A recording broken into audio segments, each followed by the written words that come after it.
नमस्कार, जसलिन क्लासेस में आप सभी का एक बार फिर से स्वागत है। जैसा कि हम महत्वपूर्ण प्रश्नोत्तरी के बारे में बात कर रहे थे, उसी श्रृंखला में हम आगे बात करेंगे।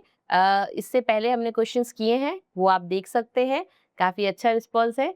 तो अब हम ऐसे ही क्वेश्चंस करेंगे खूब सारे ताकि हमें कुछ दिक्कत भी हो या कोई प्रश्न पूछना भी चाहे जो उन्हें नहीं आता हो, तो वो कर सकते हैं। चलिए फिर बिना समय बर्बाद किए हम सीधा बात करते हैं प्रश्नों के बारे में, ठीक है? किसके बारे में बात कर रहे थे हम? वर्णमाला। इससे जुड़े हुए जितने भी प्रश्न हैं, वो हम और आप मिलकर क्या करेंगे? हल करेंगे। चलिए, सबसे पहला प्रश्न है, किस क्रम में पश्च स्वर हैं? ठीक है? मात्रा के आधार पर कितने बताए हुए हैं? मात्रा या कुछ और? चलो ये भी आप बता देना। आजकल प्रश्न आप लोगों से करने का बहुत मन करता है मेरा, ठीक है? क्लास में तो बच्चे दे देते हैं, यहाँ पे भी मेरा मन करता है तो आप बताना, ठीक है? अग्र, मध्य और पश्च 3 होते हैं, ठीक है? तो पश्च में मैं हमेशा बच्चों को याद कराती हूँ जहाँ पे 3 लिखा हुआ मिले, ठीक है? अब स्वर में 3 कहाँ-कहाँ पे लिखा हुआ मिल सकता है? बिल्कुल नहीं होगा, वो मध्य में आएगा। उसके अलावा मतलब जितने भी हो वो आप देख सकते हो, ठीक है? को छोड़ के, ठीक है? के बाद आता है आ, तो ये लो भैया इसमें 3 दिख रहा है, हाँ, तो ये हो जाएगा, ठीक है? आ, ई, ऊ, ई नहीं आएगा, फिर आ गया ऊ, कौन-सा ऊ? छोटा वाला और ये बड़ा वाला ऊ, ठीक है? आ, ई, ऊ, ए, ऐ नहीं आएगा, ओ, औ बिल्कुल इसमें 3 दिख रहा है, ओ और औ। यानी ये सब जितने भी मैंने लिखे हैं, पूरे 11 स्वरों में से निकाल के जिसमें केवल क्या दिख रहा है? 3 लिखा हुआ मिल रहा है। आ, ऊ, ओ, औ ये सारे के सारे क्या है? पश्च स्वर है। अब ईज़ी है यहाँ पे तो 3 किसी में नहीं, सिर्फ़ और सिर्फ़ ब में दिख रहा है, तो ये इसका आंसर हो गया, ठीक है? तो अब याद रखेंगे पश्च का मतलब याद रखने है 3, जहाँ पे भी 3 हो स्वर में कहाँ पे बना हुआ मिल जाए, वो सारे के सारे क्या हो जाएंगे? पश्च स्वर हो जाएंगे, ठीक है? तो ये हो जाएगा ऊ, तो इसका आंसर हो गया ब। अगला देखिए, निम्नलिखित में से अर्धविवृत स्वर है, अर्धविवृत यानी पूरा मुंह खुला हो तब तो फिर आ बन जाता है, केवल आ। अर्धविवृत में पूरा नहीं पर आधा, ठीक है? ओ वैसे ओ वाला बनता है, अपने होठ जो है ऐसे इकट्ठा हो जाते हैं इसलिए। तो अर्धविवृत में ई ऊ नहीं, ए ओ नहीं, ऊ और ओ नहीं। यहाँ आंसर हो जाएगा अ और औ। ये कॉलेज वाला है, जैसे कॉलेज, हॉस्पिटल, कौ, है ना? औ। देखो, पूरा भी नहीं तो आधा भी नहीं, ऐसे शब्द बोले जाते हैं, सी से लिखे भी जाते हैं, ठीक है? तो इसका आंसर हो जाएगा स। अर्धविवृत स्वर है ये, अर्धविवृत स्वर। य, र, ल, व व्यंजनों को क्या कहते हैं? हमें पता है, स्पर्श व्यंजन बिल्कुल नहीं, ऊष्म व्यंजन श, श ये भी नहीं। हाँ, अंतस्थ को क्या कहते हैं हम? य, र, ल, व। तो इसका आंसर क्या हो जाएगा? य, र, ल, व। ईज़ी है, सबको पता है, ठीक है? चलिए नेक्स्ट, किस वर्ण का उच्चारण स्थान कंठ और तालु है? अरे भैया ये तो बहुत अच्छा वाला प्रश्न दे दिया, क्या हो गया? कंठ और तालु। ह नहीं है, कांकल्य व्यंजन है ना? सबको पता है। च छ नहीं वाला, ओ नहीं, ओष्ठ्य है। लेकिन ऐ और औ जो क्या है? कंठ और तालु है। ए और ऐ, ये दोनों जो है वो क्या है? कंठ और तालु है। ओ और औ कंठोष्ठ, कंठ और ओष्ठ दोनों मिल जाए तो कंठोष्ठ, ठीक है? वो है ओ औ। कंठ और तालु पूछे तो ए ऐ, ठीक है? उच्चारण के काल, मान, मात्रा के आधार पर स्वरों के कितने भेद किए जाते हैं और वे कौन से हैं? ठीक है? काल और मात्रा के आधार पर हमने पढ़े हैं पहले, ठीक है? घोष, सघोष बिल्कुल नहीं, अल्प प्राण, महाप्राण नहीं, अग्र, मध्य, पश्च नहीं। ऋश्व कहिए चाहे हश्व और दीर्घ, और एक होता है प्लुप्त, ठीक है? ये होते हैं 4, ये होते हैं 7। कौन से? आप बताओ, पता है आपको, ठीक है? बिल्कुल अच्छे से पता है, पढ़ा है हमने, ठीक है? तो इसका आंसर हो जाएगा स। स्पर्श संघर्षी व्यंजन है, स्पर्श संघर्षी वही च वाला जो वर्ग होता है वो स्पर्श संघर्षी होता है। च, छ, ज, झ, ठीक है? च, छ, ज, झ। अगला, ड वर्ण का उच्चारण स्थान है ट, ठ, ड। जब आपकी जिह्वा हल्की सी घूमे यानी रोटेट ऐसे हो, ठीक है, तो वो होती है मूर्धा। दंत नहीं होगा, तालु बिल्कुल भी नहीं होगा, नासिक केवल मूर्धा। ट, ठ, पूरा है, ठीक है, ट, ठ, ड और ये ढ। ये सारे किसमें जाते हैं? मुर्दा। बोल के भी देख सकते हो आप लोग। आपकी जिह्वा मुंह के अंदर थोड़ी सी घूमेगी, जैसे ट, ठ, ऐसे बोल के देखो, सब पता चलेगा, ठीक है। अगला है ज का उच्चारण स्थान है, ठीक है, ज, च, छ, ज, ठीक है। बोल के देखो, आपकी जिह्वा ऊपर तलवे को टच कर रही है, तो ये हो जाएगी तालव्य। सिंपल, बोल के देख लो, च, छ, ज, झ, च, छ, ज, झ। कंठ तालु नहीं, ए और ओ ए और आई है वो नहीं है। कंठ क वर्ग होगा। दंत्य त, थ, द, ध, न, ये भी नहीं है, तो आंसर हो जाएगा तालु, तालव्य। किस क्रमांक में मूर्धन्य व्यंजन है? अभी बताया मैंने, ये रहा ट, ठ, ड, ढ। चेक कर लो, च है नहीं, ख बिल्कुल भी नहीं, प, फ, ये तो ओष्ठ हो गया, तो आंसर हो जाएगा ट, यानी कि द। सिंपल, ठीक है। र वर्ण किस वर्ग के हाँ गलत है। र वर्ण किस वर्ग में आता है? के आता है नहीं, की नहीं। र वर्ण किस वर्ग में आता है? ठीक है, अनुनासिक नहीं है। पार्श्विक तो ल होता है। ये थोड़ा मिस गड़बड़ हो गया। पार्श्विक में तो इधर वाला ऐसा आएगा, र इधर आके फिर ऊपर आएगा, ठीक है। पार्श्विक, उच्चिप्त, अड़े अडे, इसमें आधा त आएगा, तो आंसर हो जाएगा लुंठित होता है र।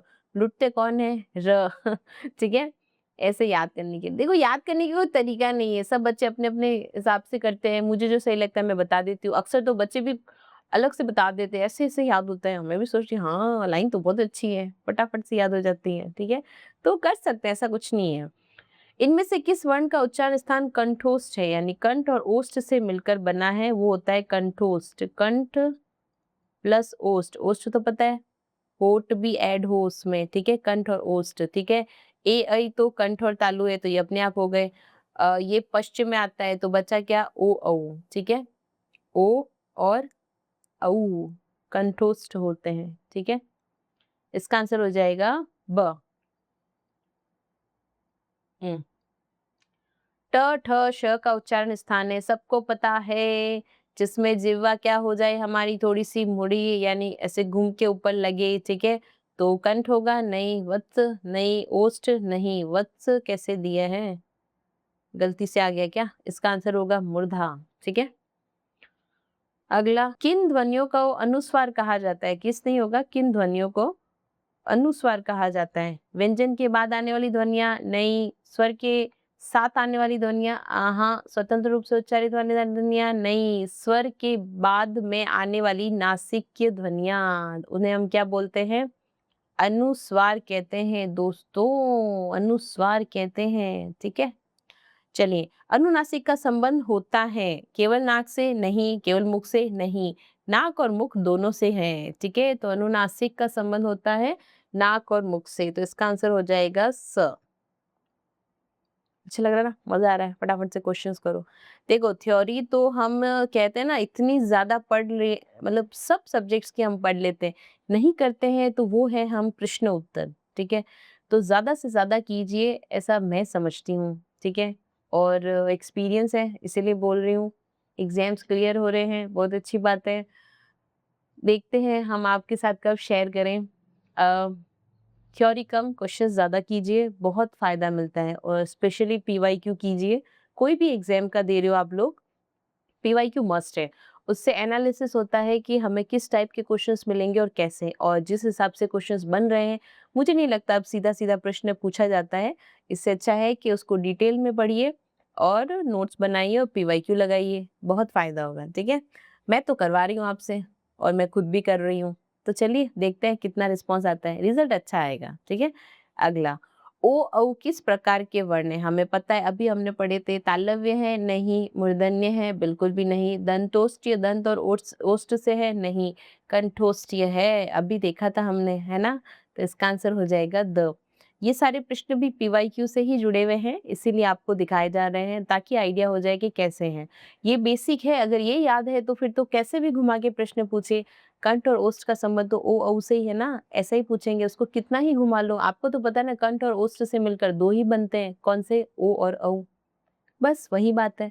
निम्न में से सगोश अल्प प्राण है, सगोश और अल्प प्राण है। अब देखो अगर सगोश कंफ्यूजन हो, बहुत बच्चे बोलते हैं सगोश गोश क्या है मैम समझ नहीं आता, तो कोई बात नहीं ना, अल्प प्राण तो दिया है, अल्प प्राण का मतलब भी याद रख लो 1, 3 और 5, क्योंकि महाप्राण का नंबर यानी जो भी वर्ग है उसका वर्ण दूसरा और चौथा होता है।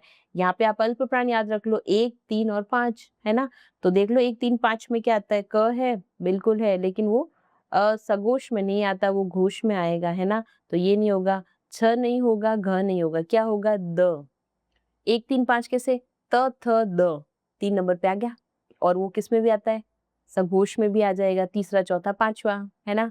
क्योंकि पहला दूसरा तो है ही नहीं, च, छ दूसरे में आ जाता है, 3, 4, 5 होना चाहिए, तो ये 3, 4, 5, ये 1, 3 और 5, तो फिर 3, 5 में कॉमन हो गया 3, इसलिए हमने लगा दिया द। सिंपल, ठीक है। इसका आंसर हो जाएगा ब।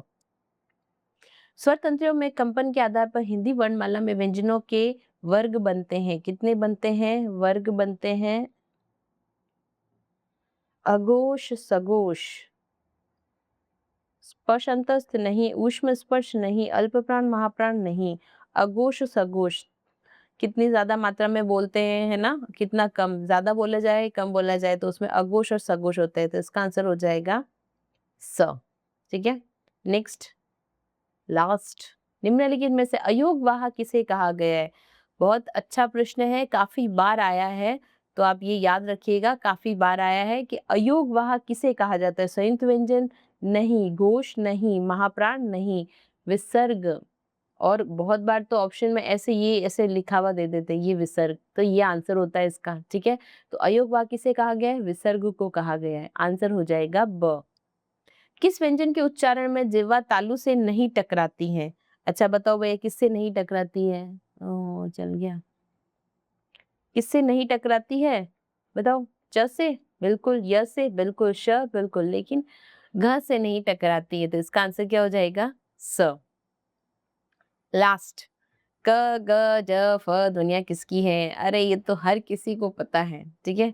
अभी मैं जिन बच्चों को पढ़ाती होती दो तो सबसे पहले ऐसे बोलते हैं, मैं बताऊं मुझे पता है, आई वो बता देते जल्दी। तो इसमें संस्कृत बिल्कुल नहीं है, अंग्रेजी नहीं है, दक्षिण भाषाओं में भी नहीं, ये है अरबी और फारसी। सबसे इजी है, सबको पता है, ठीक है, लेकिन प्रश्न आया है तो हमने भी बताया है, ठीक है। क ग ज फ ध्वनियाँ किसकी है, अरबी और फारसी की, ठीक है। तो ये कुछ और प्रश्न थे जो हमने किए हैं, और ऐसे बहुत सारे करेंगे, बहुत है, जितने ज्यादा करोगे उतना ज्यादा फायदा होगा। और घबराना नहीं है, बहुत सारे एग्जाम्स हैं जो हमने ही क्लियर किए, आप भी करोगे और बहुत अच्छा रहेगा। बस आप प्रश्न को ज्यादा से ज्यादा कीजिए, और नहीं कुछ हो तो हमें देख लीजिए, मीन्स जो वीडियोस हम अपलोड कर रहे हैं उन्हें देख लीजिए, तो भी फायदा हो जाएगा, ठीक है। तो फिर मिलेंगे, तब तक के लिए मस्त रहिए, स्वस्थ रहिए और हमेशा मुस्कुराते रहिए। जय श्री कृष्णा।